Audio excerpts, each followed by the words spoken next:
Ассаламу алейкум рахматуллахи баракату. Мұхтарам жамағат. Біз енді тарихқа үңілсек сайын аламызда талай ғасыр азан шақырылып, талай елді мекендерде Құран оқылып, сол Құранды игерген ғалымдарымыз халқымызды діни сауаттандырып, осы дәстүрді ғасырдан ғасырға, бабадан балаға жалғастырып, осы заманға аман есен жеткен түріміз бар. Күні кеше ғана осы Құран оқылмай, сайын даламызда азан шақырылмайтын кездерде болды. Әсіресе менің замандастарым, осы құдайсыз кеңес үкіметінде дүниеге келген менің замандастарым осы тарихты жақсы біледі. 80 жылға жуық осы дін өкілдері қудаланды. Қайыспайтын ізгі, білімді, білікті имамдарымызды атқылады, қуғын сүргенге түсірді.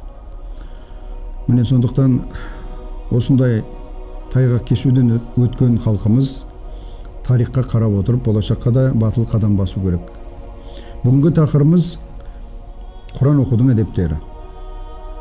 Жалпы Алла Тағала Құран кәрімде «Заликал китабу ла ройба фи худан лил муттақин» садақаллахул азим. Бұл кітапта ешқандай шүбә жоқ дейді. Және бұл кітап осы ізгі жолда таңдағандар үшін, тақуалылар үшін, адамгершілік қасиеттің шыңына жеткісі келетін адамдар үшін тура жол дейді. Сондықтан біз Құран кәрімді қастерлейміз. Бұл Алланың кәләмі. Алла қандай құдіретті болса, Алланың кәлемі де соншалықты құдіретті ағайын. Осыған мән беріп, өзіміздің таңдаған жолымызды сезініп, Құран кәрімді қолға алғанда қандай жағдайда болуымыз керек, соны білуіміз керек ағайын. Бірінші, Құран кәрімді дәретті болғандар ұстайды. Бұл бірінші әдеп. Екінші, Құран кәрімді қыбла жаққа қарап отырып, парағын ашып, Құранды оқыған абзал. Құранды тәжвидімен оқыған абзал. Қазір енді Құдайға шүкір, барлық мешіттерде келген жамағатымызға тегін осы Құран оқуды үйрету курстары бар. Сондықтан өзін осы мұсылмандық мәдениетке жатқызатын, өзін мұсылман санайтын, тарихи осы қазақ халқының азаматы деп өзін білетін кез келген біздің мешітке келушіге Құран кәрімді қай мешіт болса да үйретуге дайын. Сондықтан мен ойлаймын, Құдайға шүкір биыл тәуелсіздігіміздің 30 жылы ғой. Сол 30 жылда біздің талай жастарымыз мешітке келіп, білімдерін көріп бітіп, сауатты мұсылмандардан болып жатыр. Сондықтан осы жерде осы Құранды телауатымен оқу, яғни өзіне берілген осы Құранның тәртібі бар. Сол оқудың тәртібі бойынша оқу бұл әдептерге жатады. Және де қазір Құдайға шүкір біраз біздің балаларымыз Құранды жақсы оқиды. Дауысы да жақсы. Сол Құран оқығанда бірақ тағы да бір әдеп бар. Өзінің дауысының жақсы болған біле тұра рияға салынып кететіндей қауіп болса, мысалы мен әдемі Құран оқығанда осы жамағат маған қарасын деген бойында бір шүбә болатын болса, онда көбінесе осы Құранды білетін адам қатты дауыстамай ақырын оқыған абзал. Намаз оқып жатқан жағдайда мешітке келіп Құран оқыңыз келсе, ол жерде де ақырын оқыған абзал. Және де қиямда осы Құран оқудың отырғаннан абзалырақ деп айтады.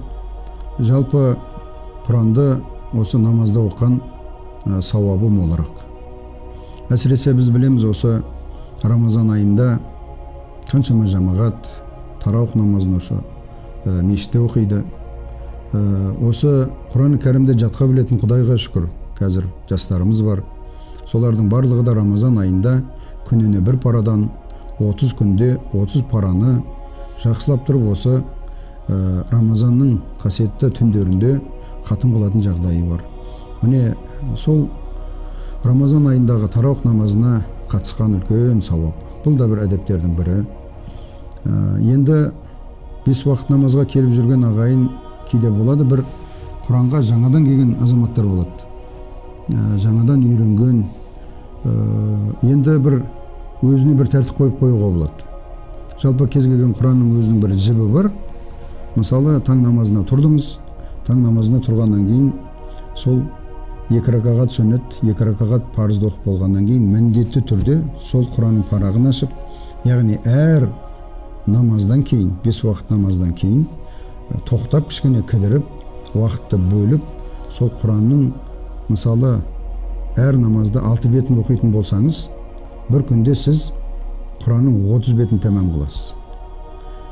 Осылай тәртіпті қойып қоятығын болсаңыз, сіз 20 күнде толықтай Құран кәрімді арабшадан, яғни толық хатым қылуға мүмкіндігіңіз бар. Сондықтан бұл жерде Құранның тағы бір әдептерінің бірі, Құранды жүйелі түрде, уақытылы түрде оқып отырған абзал болады. Алла тағала білімімізді арттырсын, сайындаламызда тұрған тыныштықты Алла ұзағынан сақтасын. Артымыздан із басып келе жатқан осы біздің інілеріміз осы Құранды игеріп, сауатты оқып, жақсы бір тұлға болу нәсіп болсын ағайын. Жаратқан Жаппар мына індеттен сақтап, ашық күндерге жеткізсін. Жалпы осы келген індеттің өзі көріп отырсыздар, 2 жылға жуық мерзімге созылып кетті. Кез келген бір басымызға бәле келгенде, бұл да ғалымдарымыз кейде айтып жатады, бұл да бір Аллаға мұнажат етудің, дұғаны көбейтудің бір уақыты дейді. Сондықтан мына індеттен сақтасын деп баршамыз қазір Құдайға шүкір, менің замандастарым да, менің кейінгі осы ұрпағымыз да дәрет алуды да біледі қазір, Құран оқуды да біледі қазір. Тек қана қазір сол көбірек дұға қылуды бізге Алла нәсіп болсын. Көбірек Құран оқыңыздар. Осы жаратқан Жаппардан сұрап, елдің амандығын сұрап, жалпы адамзаттың саулығын сұрап, осы дұғамыз қабыл болып, Алла тағала ашық күндерге жеткізсін. Ассаламу алейкум ва рахматуллахи ва баракату.